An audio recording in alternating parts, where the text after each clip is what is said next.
Good afternoon.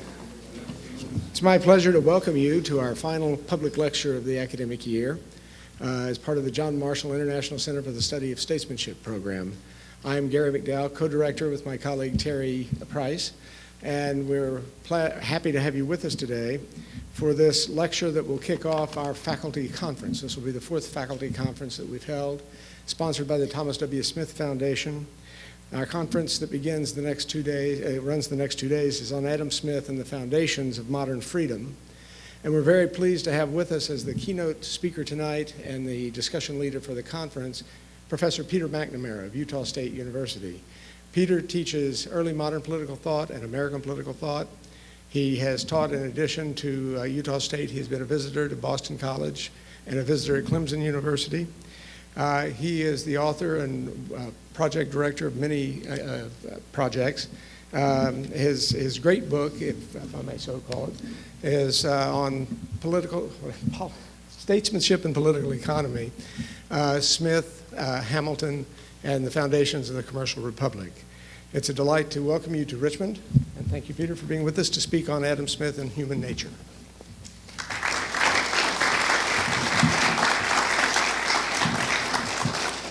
Well, thank you, Gary, for that introduction, and thank you for the invitation, more importantly. My thanks to the John Marshall International Center and the Jepson School, to Gary again, to Nancy and Shannon who got me here. It's quite a long, complicated trip sometimes from Utah to the East Coast. My topic today is Adam Smith on human nature, but I'm going to take a little while to get to that topic. Before I get to that specific theme, I want to set it in the context of today's political and economic scene.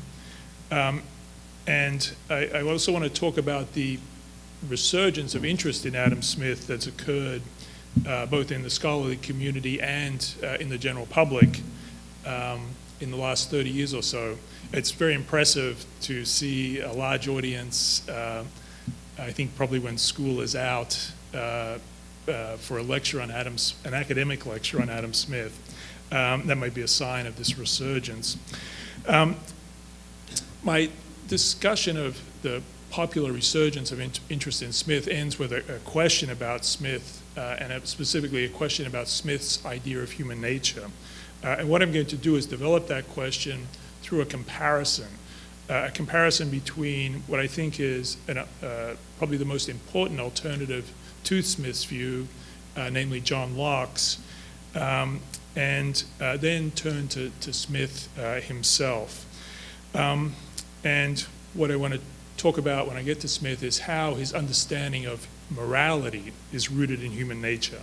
I'm largely going to steer away from, except for the beginning of the talk, from economic questions. There's no doubt that capitalism today is in a serious crisis. The global financial crisis and the accompanying deep recession have shaken people's faith in the capitalist system across the globe, and especially in the American variety of capitalism. What seemed like inevitable processes just a little while ago, just a decade ago, inevitable processes like globalization and the spread of free trade under American leadership, to name the most important, I think, seem now to be highly contingent and developments and threatened with possible reversal. In the United States, high unemployment, a stock market crash, and a financial system shaken to its foundations have fueled fear, public fear, skepticism, and distrust, not just of capitalism, but of the political system as well. Fears of continued stagnation, currency crises, and inflation shadow government efforts to deal with the crisis. Perhaps the most threatening development, though, is the thought that the economic system has been manipulated by well-connected financial elites for their own enrichment and the public's ruin. Rather than the pursuit of self-interest being compatible with and contributing to the public interest, it seems now that the pursuit of self-interest during the financial crisis has resulted in the collectivization, perhaps even the global collectivization of losses and the privatization of profits. What's more, a series of startling anomalies, or perhaps contradictions, to use the old Marxist term, seem to have emerged within the capitalist system itself. Let me just give a couple of examples. First, the health of the global economy and of the American economy appears to be heavily dependent on the economic performance of the world's largest communist country, China, which is also an emerging strategic competitor of the United States. Another anomaly, or you might say contradiction, today is that the United States regularly receives lectures from China, Venezuela, Iran, and Russia about the need for fiscal responsibility and sound economic policies. More surprising still, these lectures sometimes have a hint of credibility about them.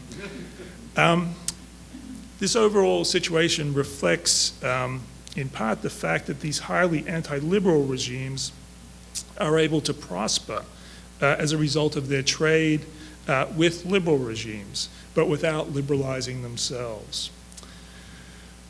Lastly, we have seen in the last few years quite dramatically, but maybe for several decades, the rise of fundamentalist religious objections to capitalism.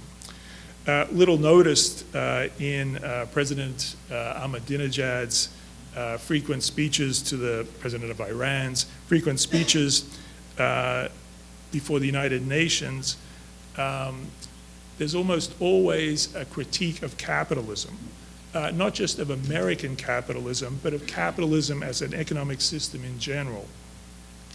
If one looks beyond Ahmadinejad to the great theorists of contemporary Islamism, like Sayyid Qutb, all of them portray capitalism and communism as well as somehow against human nature, as somehow in a clash with human nature. Now, all these examples suggest there's something wrong, perhaps very wrong, in the capitalist world. Moreover, they call into question many of the moral and political hopes associated with the capitalist project. And one way to put into a question what the current situation asks of us, I think, is whether the Western world, with its distinct combination of liberalism, democracy, and capitalism, should still confidently be thought of as the future, or whether it should be seen as a bold but unproven experiment of just the last 200 or 300 years. Now, Adam Smith can help us think through these daunting questions, or that daunting question, and to think through these various developments that I've just sketched out. In some ways, it should not be surprising that an author who published his book some 250 years, his major works some 250 years ago, has something to say to us. And it shouldn't be surprising because just about everything that's happening now has happened before. Later on in the talk, I'm going to develop a somewhat speculative and complicated argument about Adam Smith. But if there's one sort of takeaway from the lecture that I'd like you to leave with, is that everyone should take a deep breath in the light of these current crises. Relax a little bit, chill out, as we'd say today. It's not that there's a big, they're not big and complicated problems. It's just that they're mostly not new problems. And I think if everyone took that deep breath, the result might be better debate and maybe better policies. Now, just let me flesh out that thought a little bit more. There are remarkable similarities between the current financial crisis and previous financial crises, going back to the tulip bubble of the 17th century. Even the emotions associated with today's economic financial crisis, indignation, outrage, suspicion, have been felt before, and oftentimes much more strongly than they are today. Furthermore, Smith wrote at a time when the challenges of spiritual and secular absolutism to liberalism, commerce, and democracy were not only well understood, but were very real and apparent, very real threats at the time. Lastly, it's worth pointing out that almost from the get-go, capitalism has been in a state of moral crisis. From the beginning, it has been the subject of severe censure and criticism, not just on economic grounds, but on moral grounds. And if you think of the history of political philosophy, one need only mention the names of Rousseau, who was a kind of antagonist of Smith's, but later Marx, Nietzsche, Heidegger, and so on, to get a sense of the scope, the intensity of those criticisms. So in some ways, not much new is happening, and that's reason for some hope. Now, I'm going to complicate this as I proceed a little bit, though. Now, that reading Adam Smith is both relevant and useful to thinking through contemporary problems is not a big secret. The last 30 years has seen a remarkable resurgence of interest in Smith, and in fact, it might be the case that he's never been more popular. And what there is today is a balance of interest between his economic writings and his moral writings, which has previously not been apparent. His popularity is also far-reaching, ranging from traditional devotees of the free market to today former British Labour Prime Minister Gordon Brown, who's a great enthusiast of Adam Smith, and incidentally the Member of Parliament for Smith's hometown of Kirkcaldy. Now, in this, I want to focus on one particular part of this resurgence in Smith, and it's somewhat narrow, but a somewhat important part. And that is the claim that Smith's account of human nature is thicker and more robust than earlier liberal accounts. And furthermore, and this is one of the reasons for the interest in Smith today, that Smith's account of human nature, and especially human sociability, is confirmed by recent developments in the fields of anthropology, biology, and evolutionary psychology. Smith's account of human nature points not only to the naturalness of commercial society, as it is argued, but also to the compatibility of commercial society, what we would call capitalism, with an enlightened and humane moral code. I want to briefly state what I think is now the way I'm going to proceed is what I'm going to do is to briefly state what I think is the major alternative to Smith's view, or the major plausible alternative to Smith's view, and that is the view outlined by John Locke in his essay concerning human understanding, and in a treatise, and this is what I'll focus on education, called Some Thoughts Concerning Education. And after briefly stating Locke's, actually it's maybe not so brief, but stating Locke's position, I'm going to turn in depth to Smith's account of morality and its connection with human nature. Now, the general question I want to raise about Smith's account of human nature and its connection to morality was implied in a famous quip by Walter Badgett, one of the early editors of The Economist magazine. He became the son-in-law of the founder of The Economist. Now, summing up Smith's grand intellectual project in an essay once, Badgett described it as having and this is the quote, "The immense design of showing the origin and development of civilization and law, or, as we may perhaps put it, not inappropriately, of saying how, from being a savage, man rose to be a Scotchman." Now, Badgett had a penchant for seeing thinkers in racial terms. Professors Levy and Piat have written about this. He once remarked or argued, if you can call it an argument, that Jews are good at math. Ricardo was a Jew. That's why he pushed economics in a mathematical and abstract direction. Now, but I don't think that habit of Badgett's is relevant here. His point is that Smith generalized widely and perhaps wildly, that was certainly Badgett's opinion, about mankind, about human nature, on the basis of insufficient information, and drew in the end what were essentially parochial conclusions. Now, this concern of Badgett deepens, for me anyway, when one considers that many of the studies today which seem to dovetail or even confirm Smith's insights might be guilty of a similar kind of parochialism. An anthropologist friend of mine recently pointed me to an article that showed that 96% of subject samples in psychological studies come from just 12% of the world's population. Almost all the world's psychological research is done in Europe, North America, Israel, or Australia. Moreover, in the US, 60% of subjects of the studies, 60% of the subjects of the studies are undergraduate psychology majors.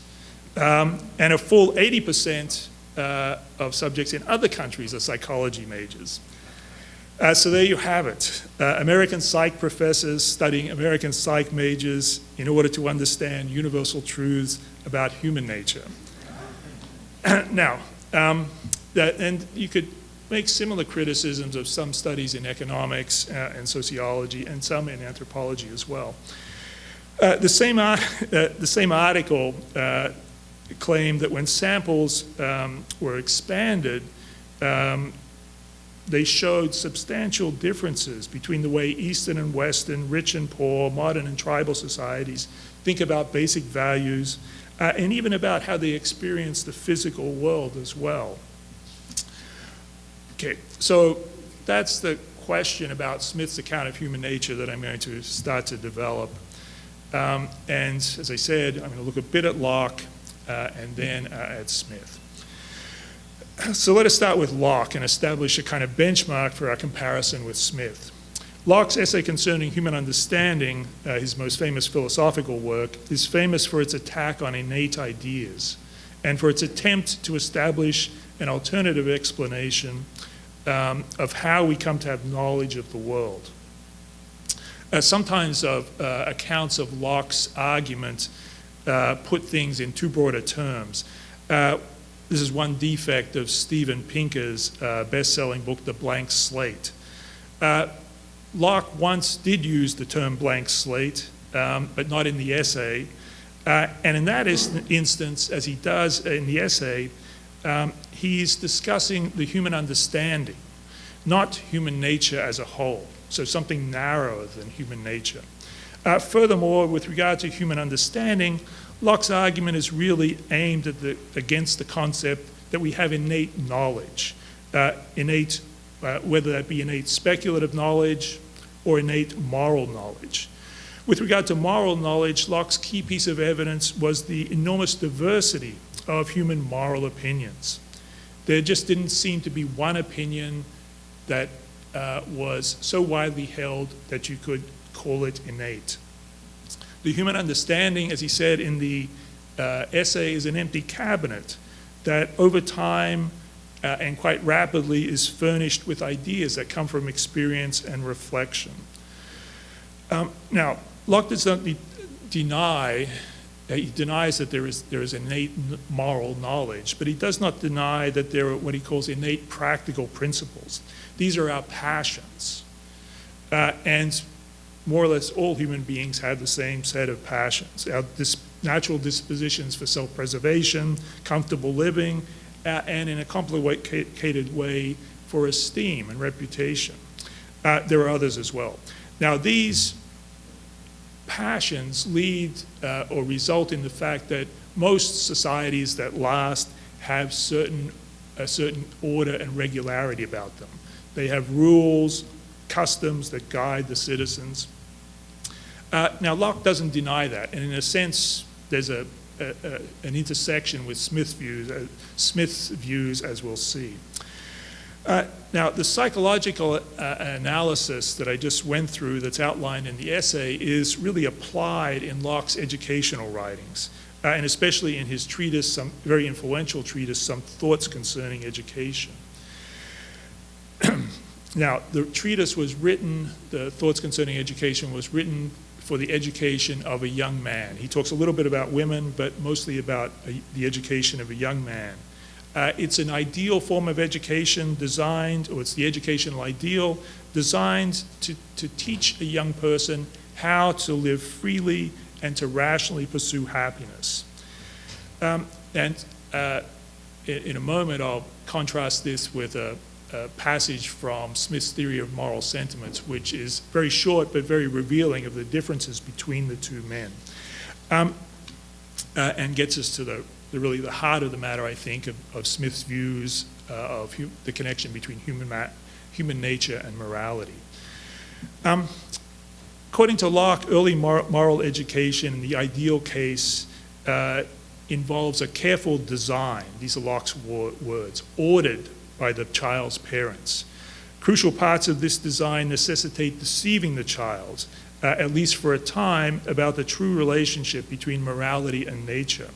Locke's education begins with a careful and at times rigorous attempt to assist the child to master his bodily pleasures and pains. Gentlemen, Locke says, should treat their children as honest farmers and substantial yeomen do theirs. This training is essential but preliminary to the real substance of moral education, which is centered on the mind rather than on the body. The critical step in Locke's educational program is for the parents to establish their authority over the child. Fear and awe, Locke's words, begin this authority. And although it is later mixed with love and friendship, the child does not lose his sense of dependency and reverence, Locke's word, for his parents. Parents should begin this process as early as possible so that the child becomes unaware through forgetting of the origins of parental authority. All before parents will then seem natural, Locke's word. As in the essay, Locke asserts that rewards and punishments are the only motives for a rational creature. He rejects as dehumanizing and counterproductive corporal rewards and punishments. The great secret of education, he says, is to make use of esteem and disgrace, the most powerful incentives. Now, the difficulty is to bring the child to relish those incentives of esteem and disgrace. Locke believes that children are very sensible of praise and commendation at an early age. Parents should utilize every opportunity to caress and commend them when they do well, and show a cold and neglectful countenance to them upon doing ill. If done, these will be more effective than threats or blows. Locke does not, however, believe that this is enough to make the child relish praise. He suggests further that steps should be taken to make sure that the rewards of esteem be accompanied by other kinds of incentives, not as particular rewards and punishments, quoting Locke, of this or that particular action, but as necessarily belonging to and constantly attending one who by his carriage has brought himself into a state of disgrace or commendation. This, he believes, will bring them to conceive that those that are commended and esteemed for doing well will necessarily be beloved and cherished by everybody and have all other good things in consequence of it. Shame, continuing in Locke's language, shame and deprivation of the other good things ought to follow bad conduct. There is not, however, a perfect symmetry in Locke's mind between esteem and disgrace. Locke warns parents that care should be taken in inflicting shame on a child. Shame in children, he says, has the same place as modesty in women, which cannot be kept and often transgressed against. Care must be taken, Locke says, to husband the child's sense of his own reputation. So it shouldn't be shot down or cut down unless the circumstances are somewhat extreme. Thus, Locke counsels at times a certain amount of appropriately concealed indulgence towards transgressions such as lying and excuses. Once the child's mind has been brought to relish esteem and to dread disgrace, you may turn him as you please, says Locke, and they will be in love with you and in all the ways of virtue. This does not mean, however, that esteem and disgrace are the only incentives to promote virtue. When Locke turns to discussing the virtue of liberality, he makes sure that not only is the child praised, but that directly or indirectly he's rewarded for his liberality, or at least he doesn't suffer any loss as a result of his generosity. In a practical, though not in a theoretical sense, the virtue of liberality in Locke's system grounds other virtues, justice and humanity. You have to be willing to give up something of yourself or your possessions to practice justice and humanity, according to Locke. Now, the highly contrived character of the parents' design suggests that family life for Locke is not a microcosm of society as a whole. A further indication of this is that Locke recommends that families, he recommends first of all that families hire a tutor to educate their children, but he also recommends that in addition to academic knowledge, that tutor impart to the student knowledge of the world. The ways, the humors, the follies, the cheats, the faults of the age, and particularly of the country he lives in. The tutor, one of his jobs, as Locke puts it, is to reveal knowledge of the world as it really is to the young man, as he becomes fit to receive it. Locke prefers this approach to that favored by many parents, particularly fathers, he says, of putting the child in the company of Locke's word, large numbers of children, so that he might learn to be bolder and better able to bustle and shift amongst boys in his own age, of his own age.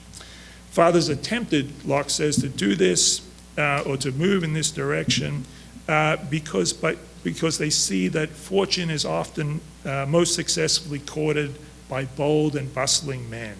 So one possibility, set your kid loose on the world and teach him to struggle and succeed in it. Or Locke's view, you must educate him first before setting him loose on the world. Locke was the original true believer in homeschooling. He puts this in very colorful language. Locke believes that on balance it's better to protect the child from the infection, his word, and contagion of company, that is, other kids. We are all sorts of chameleons, says Locke, and children even more so. Whatever skills are gained by consorting with his fellows, these are more than offset by bad behaviors learned from them. The attainment of such knowledge of the world need not, of course, when the tutor tells the child about the cheats of the world, doesn't lead to an overturning of virtue.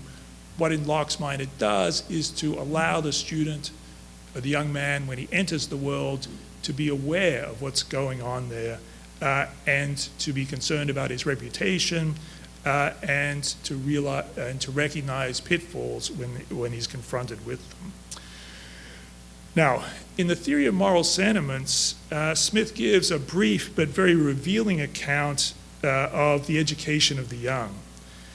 Smith explains that the relationship between parents and children is likely to lead to only very limited degrees of what he calls self-command. That's the ability to master our passions. And in some ways, it's the prerequisite in Smith's account for the acquisition of the other virtues.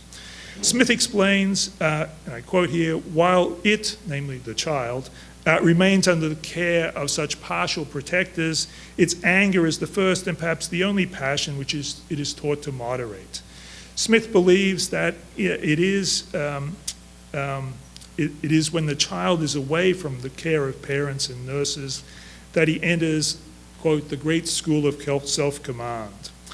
I'll just read a lengthier passage from Smith. When it is old enough to go to school or to mix with its equals, it soon finds that they have no such indulgent partiality, that is to say, the partiality of parents. It naturally wishes to gain their favor and to avoid their hatred and contempt. Regard even to its own safety teaches it to do so. He's talking here about other school kids. And it soon finds that it can do so in no other way than by moderating not only its anger, but all its other passions, to the degree which its playfellows and companions are likely to be pleased with. Now, that's just a short passage from the Theory of Moral Sentiments, but it encapsulates, I think, a big difference between Smith and Locke. The contrast with Locke is striking. For Locke, matters are neither quite so simple or quite so natural, that is to say, with regard to the acquisition of virtue. Natural endowments and the natural course of things do not so directly lead to virtue. Now, what accounts for this dramatic contrast between Smith and Locke on the moral education of the young? To understand this fully, we must turn to Smith's theory of moral sentiments. Smith's theory of moral sentiments grows out of what Knut Haakonssen has appropriately called a social theory of the self. Our capacity for moral judgment and the norms which constitute morality grow out of a process, this is according to Smith, of continued interaction and learning from others. Without such interaction, we would be more or less, according to Smith, without moral concepts. Smith explains that we first experience moral judgment through our judgment of others. Such judgments are made possible by our ability to enter into the passions of the actor, the person acting that we're judging. Approval takes place when we're able to enter into, in the sense of feeling the same, or more precisely, analogous passions in ourselves. Disapproval is signified by our inability to experience such a commonality of feeling. It is our imagination, specifically our capacity for what Smith calls sympathy, that makes possible such experiences. Though the product of our imagination, Smith understands. Smith understands this product of our imagination, namely sympathy, to be powerful and natural, and therefore a fixed principle of our nature. Smith's account of sympathy is one of the two key contributions I think he makes to moral theory or moral theorizing. The other one, which I'll get to, is his account of the so-called impartial spectator. Sympathy, though, is the imaginative mechanism that allows us to enter into the situations of others. We find joy in their joy, pain in their pain. Smith's claim is that we can fully sympathize only with moral behavior, not with the joy, for example, of a successful criminal, or with the pain of what that criminal might, or with the pain that criminal might later undergo being punished for, fairly punished for his crimes. Hence, for Smith, it is sympathy that gives rise to the moral sentiments. We have many sentiments, but it's sympathy that gives rise to our moral sentiments. As noted, we arrive at an understanding of what is moral by modulating our behavior in accord with what others can sympathize with. We are moved to do so because we desire approval, what Smith calls mutual sympathy. by which he means a genuine harmony or concord of feeling between ourselves and others. From mutual sympathy, we derive a genuine pleasure that is unrelated to our desire for any external reward. Contrary to the view of someone like Hobbes, human beings really do take pleasure in each other's company. We really are social animals. When someone laughs at your joke, you feel pleasure, not simply because your vanity has been gratified or because you have attained a certain amount of power and status, but because you really enjoy the company of your friends. Now, Smith is aware that sympathy does not always lead to moral sentiments, but in these cases, in most of these cases, he contends that the wisdom of nature, it's a phrase he often uses, is such that these anomalies are beneficial to society and even to morality. Let me give you a few examples. We sympathize with the rich and the powerful, the lifestyles of the rich and famous, as we'd say today, even though they do not always display good character. Now, Smith argues that that anomaly is good. It has the unintended consequence of promoting social stability. We admire, in some ways, the rich and powerful. We don't resent them. Another example, Smith claims that when weighing moral actions, we tend to focus on results. A well-intended action that fails through absolutely no fault of the doer or the actor is not praised as much, is not sympathized as much as one that actually succeeds. Now, this anomaly has the good effect or tendency of steering us away from undertaking futile actions, for example, futile acts of benevolence. One last example. We find those we know and who are near to us easier to sympathize, to feel for, than those who we don't know and who are far away. Though, if you think about it, all human beings deserve, in Smith's mind, and ours, equal respect and concern. Now, this moral anomaly for Smith has a good effect as well. It focuses our attention on those who are close to us, those who we can efficiently offer our assistance to and truly help, as opposed to those who we might like to help but really can't. Human beings, according to Smith, in their glories and in their apparent failings, are truly, his words, fitted by nature for society. As I noted earlier, our awareness that we judge others is soon followed by an awareness that our actions are the subject of frank judgments by others. We seek approval, Smith says, because it is pleasurable to us and because disapproval is both unpleasant and threatening to us. Smith does not, however, reduce morality to the mere search for the approval of others. Rather, as he famously explains, we are not satisfied with the approval that is undeserved, nor are we simply satisfied with the approval of actual observers, the spectators of our conduct. Beyond what Smith sees as the uncertain and variable and therefore unsatisfying praise of actual spectators, Smith argues that we seek the surer and therefore more satisfying praise of what he termed the impartial spectator. What we do is we hypothesize or suppose that there's an informed, impartial observer of our behavior, and instead of deferring and looking to the approval of those around us, we look to this impartial spectator and seek his approval for our actions. It's the impartial spectator that makes the tough calls and hard decisions for us. Now, the impartial spectator is, I think, along with Smith's elaboration of the mechanism of sympathy, Smith's other great contribution to moral theory. The impartial spectator is, in effect, his interpretation or understanding of the phenomenon of conscience. He develops it, and this is one of the impressive things about it, without the aid of revealed religion and with only the most limited one might even say perfunctory, theological basis in rational deistic religion. Now, three features of Smith's moral theory, I think, make it especially appealing today, and maybe especially appealing always. First, Smith elaborates in the moral theory that I've just outlined, a moral theory that's without much of the complicated baggage of previous moral theories.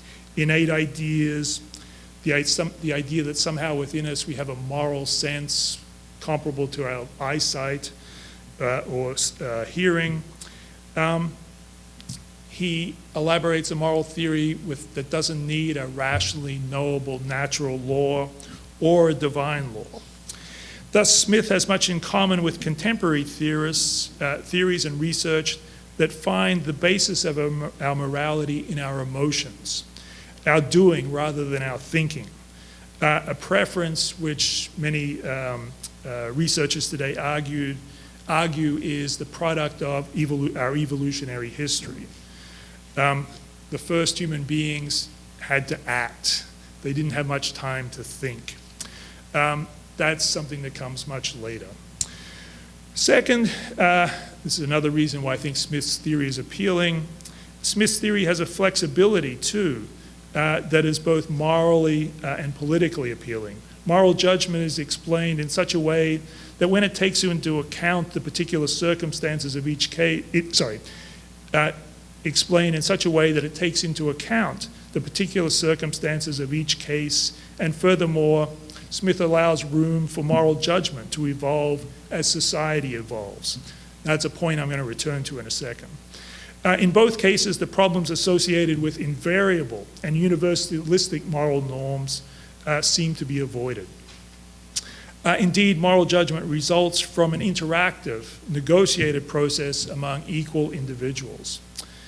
Last reason Smith's moral theory is appealing and attractive. Smith argues that the socialization process that gives rise to morality is not merely conventional. It is, he argues, grounded not completely, but to an important degree in nature, in our mutual desire for, in our desire for mutual approbation, in our desire to be praiseworthy, not just praised, and perhaps most fundamentally in our natural resentment of injustice. Now, here's the question I want to raise. Does Smith, though, really escape the perils of conventionalism? The last edition of Smith's Theory of Moral Sentiments, there was a book he worked on throughout his life, improving, adding to, contains a marvelous new section which is entitled On the Character of Virtue. In it, Smith describes the qualities of a virtuous man in public and private life, the virtues of a prudent, just, and beneficent man. It's full of keen insights. I highly recommend you read it.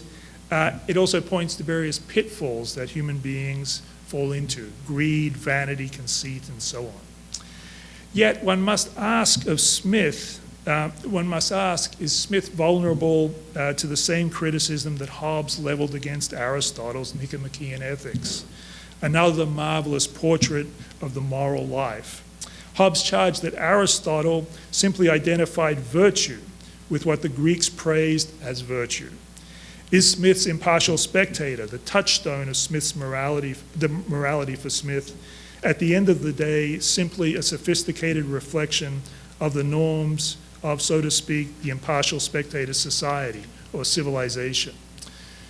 In the same essay that I quoted from by Badgett earlier, Badgett asks of Smith's impartial spectator, who watches the watchman?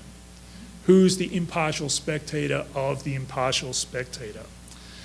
Another way to look at this problem is to consider the gap between the meticulously controlled education prescribed by Locke for the education of the young, and the haphazard and rudimentary education that most children receive from their parents and society at large, From Locke's perspective, the gap is a measure of the extent to which nature, working by itself through society, falls short of supporting morality.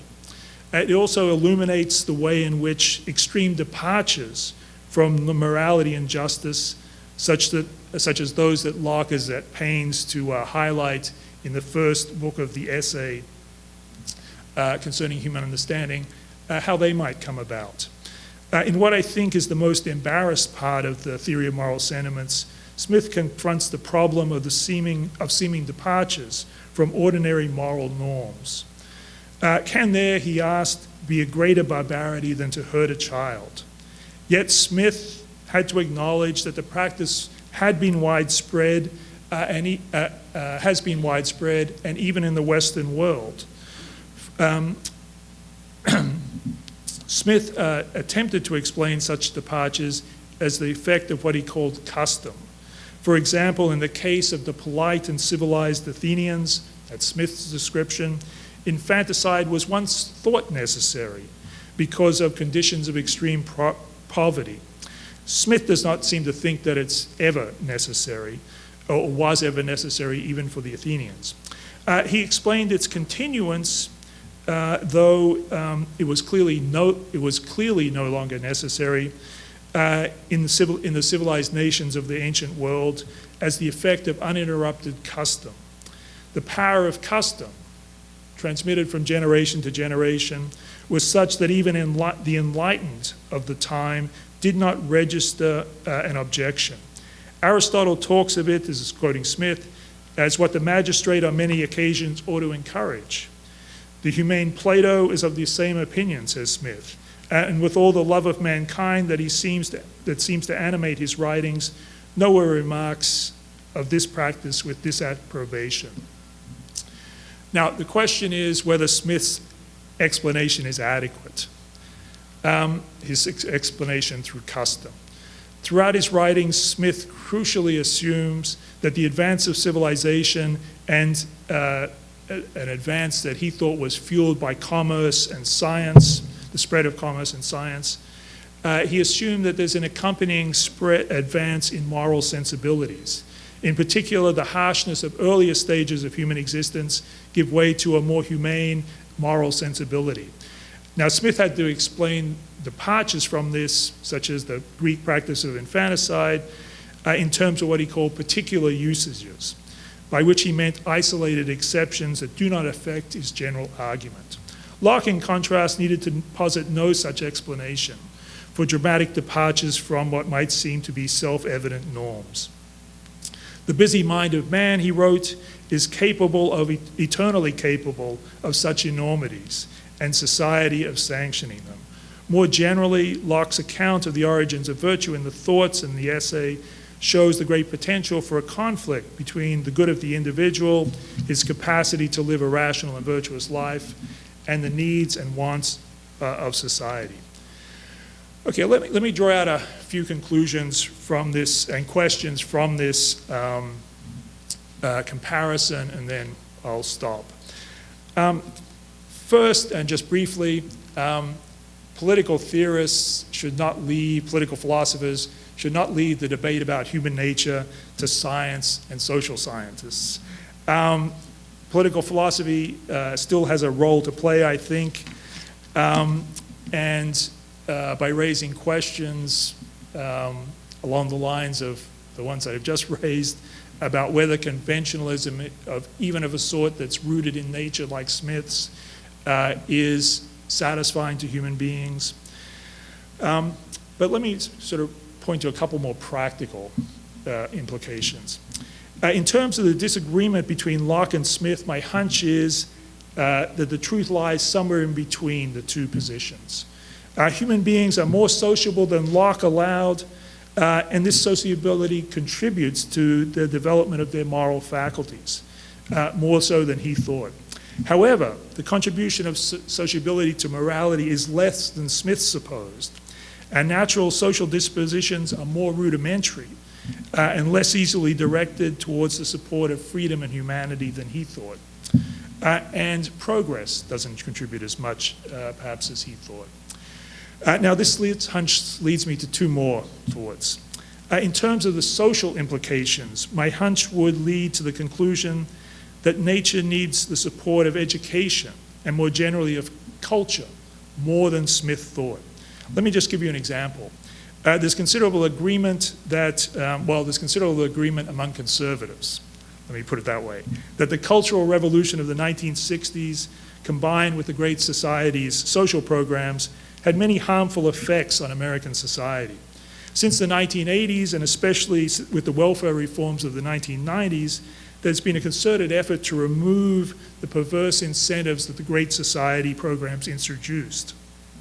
And there's also been a certain backtracking on some aspects of the Cultural Revolution of the 60s, drugs and so on. But if one believes, now once that happened, one might think that society would bounce back, that the disruption of that period would give way to a period of more normalcy. If one believes Charles Murray's latest book, Coming Apart, this just has not happened. Or at least it has happened only for a slight segment of society, the elite, not the ordinary person, but the educated person.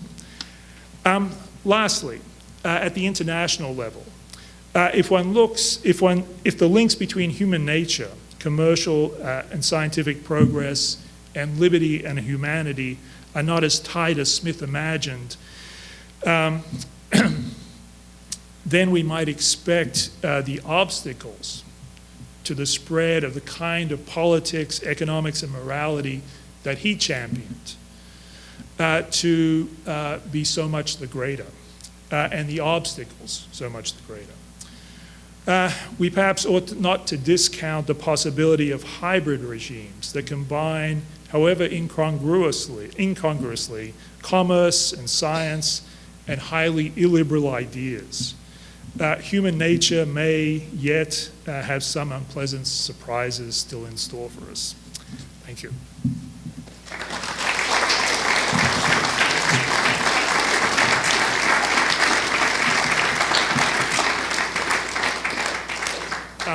I've ran a little over time, but get your questions out quick.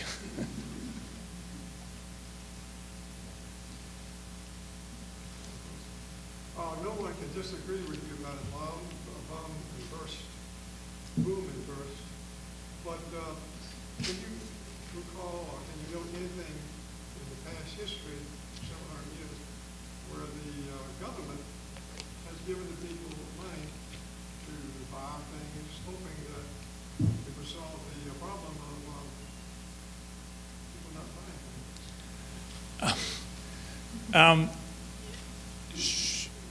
In some ways the New Deal was, Keynesian economics in general was. On the point of the comparisons, more general point about the comparisons between today and previous busts, almost all of them combine some, going into them, some element of private malfeasance and public malfeasance, and coming out of them usually involve some elements of public malfeasance and private malfeasance.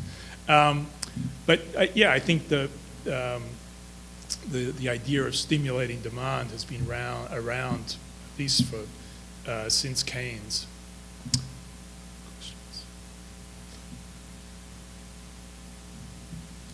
Now this is a deep breath. In today's world, and in the U.S., it's tough to take a deep breath. Can you comment? Yeah. No, sure. And that's perhaps why it's more necessary. It's not I should add that it's not a council of inactivity, of doing nothing, to some extent connected with the previous question, but more a question of figuring out the right thing to do.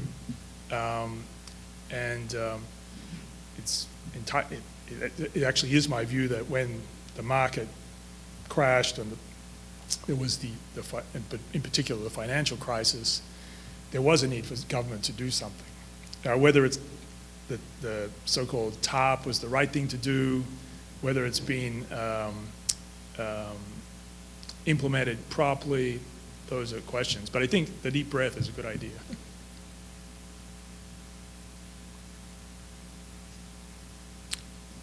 Sorry.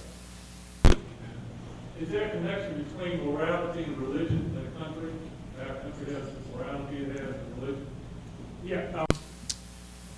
Yes, I think so.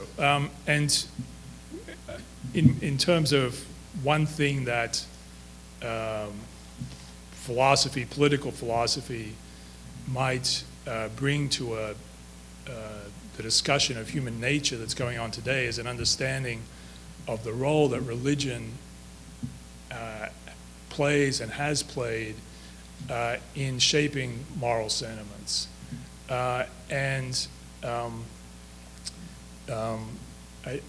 Religion is something that until recently there are some significant changes underway in some areas of psychology and so on to think more about religion, but philosophy and political philosophy has been doing it pretty regularly for 2,500 years. So I think that's a role that philosophy could play in these debates.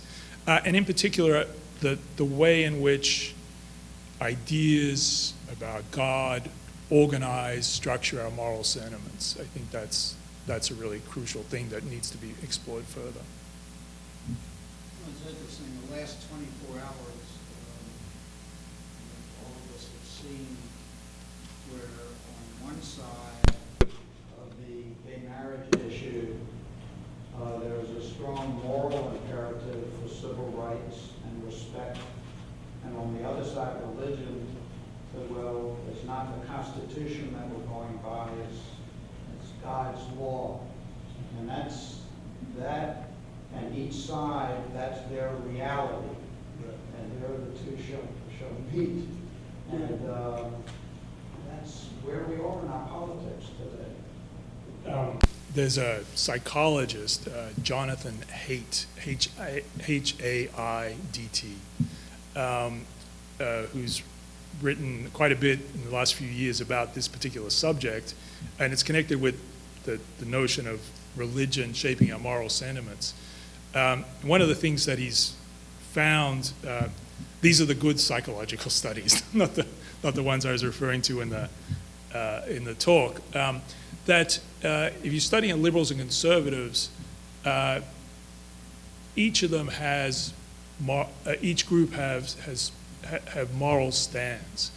The difference between them is that they emphasize different areas of morality. Liberals tend to emphasize questions of harm, fairness. Conservatives are interested in those things. They're also interested in other things. And Haidt points to a concern with community, a concern also, and there might be deep psychological, even evolutionary reasons for this, with the sacred and with not transgressing boundaries. And if you think about most religions, one of the key things they do is what you can do, what you can't do, what's sacred, what's profane, and so on. And so I think one of the interesting things in some of these more recent discussions is a serious thinking about the way in which religion shapes the views of different participants in these very difficult political debates. And it's important, and this is one of the things that Haidt has done, is to, in a way, show that each side has a case. Yep. Now, a question or comment. In Monday's New York Times, there was an op-ed piece making exactly that point, and trying to delineate what the differences are in terms of how liberals and conservatives express their morality with regard to these issues. I cannot remember the author's name nor what discipline he was speaking from. Actually, I think I do. He was an anthropologist who had studied evangelical congregations very thoroughly, very in great depth for many years. Anybody else see that or add to who this person is? It seems very similar to the argument that was just outlined. Yes.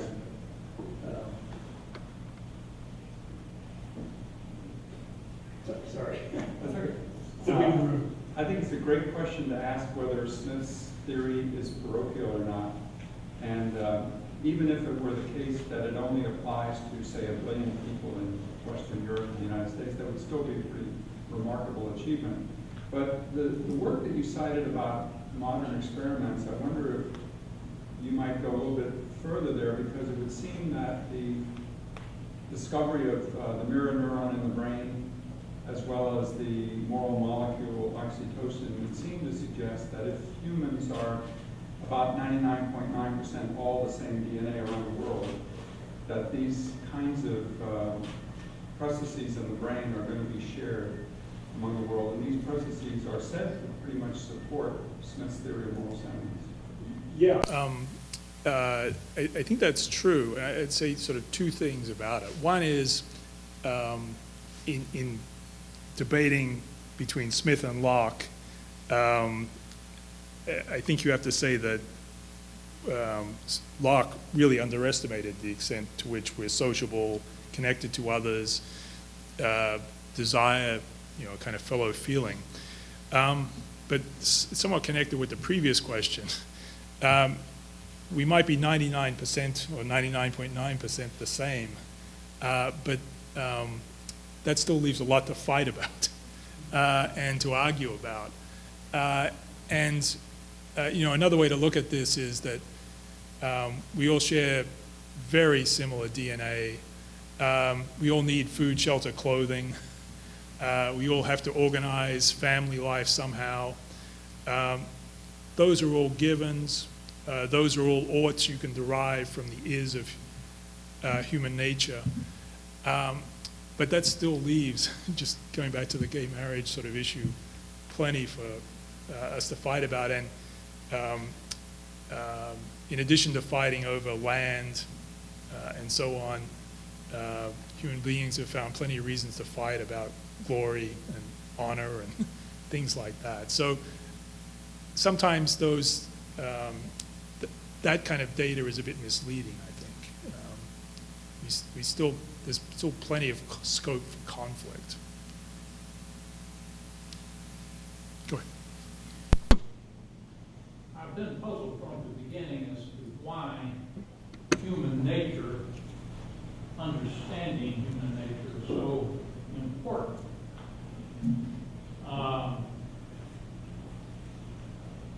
Suppose we understood human nature perfectly, or suppose we were 100% the same. Would that, in fact, tell us how we ought to live?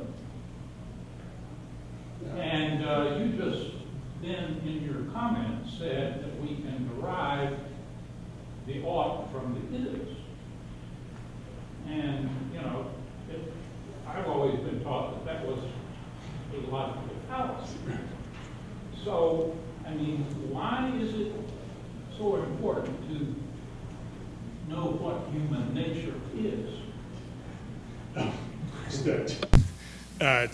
Sort of 2 points. One slightly flippant point. One of the key kind of discoverers of the is versus ought fallacy was David Hume. And as James Q. Wilson, among other people, pointed out, the late, great James Q. Wilson pointed out in a book called The Moral Sense, where he follows a very Smithian line. Hume announced the is-ought fallacy, the logical fallacy of deriving an is from an ought, and then proceeded to violate it for the rest of the book, in that he derived political prescriptions, social prescriptions, from how human beings are. But I think, I think it's a profound question. Even if we were 100% the same, what guidance would that give us? It could just lead us to curse human nature. if somehow we were dissatisfied with it for some reason. So I think it remains a profound question. One more question?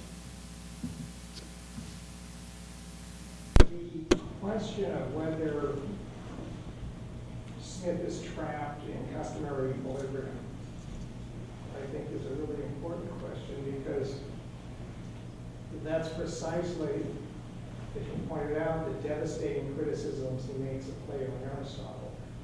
They fail the test of custom. And if they're professional, for a professional philosopher, that's a real serious problem. So the question is, how does Smith talks a lot about how individuals reform themselves, and he talks a lot about how societies reform themselves, and it's very clear about how the Stoics did it. They build a system in mind of an ideal world, and it denies human nature, and it's really effective. Little tendency of violence, but whatever. And that, as you know, the sort of the great, in antiquity, the great criticism of infanticide is Stoic, right? It's Epictetus. And so the question of how you get out of a custom is that Smith presses a Stoic answer, and for that particular problem, there is a Stoic answer. Yeah, just the case of Epictetus might sort of point to one way that you have to kind of be on the receiving end to recognize the